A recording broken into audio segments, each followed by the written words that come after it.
Nasceu em meu jardim uma linda rosa perfumada, tão bela e delicada como a natureza. Saltitam lindas borboletas cheias de esplendor, mostrando e admirando a sua beleza. E lindos arvoredos verdes em volta dos canteiros, fazendo largas sombras sobre o roseirão.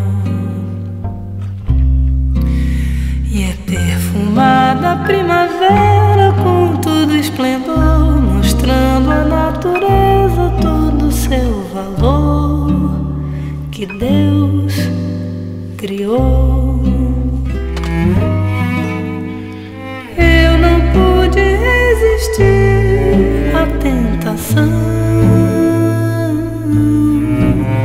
que a rosa provocou em mim, esta grande paixão.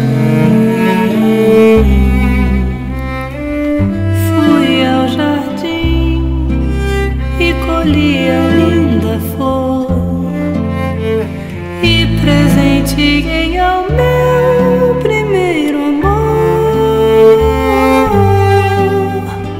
Hoje a linda rosa são pétalas esquecidas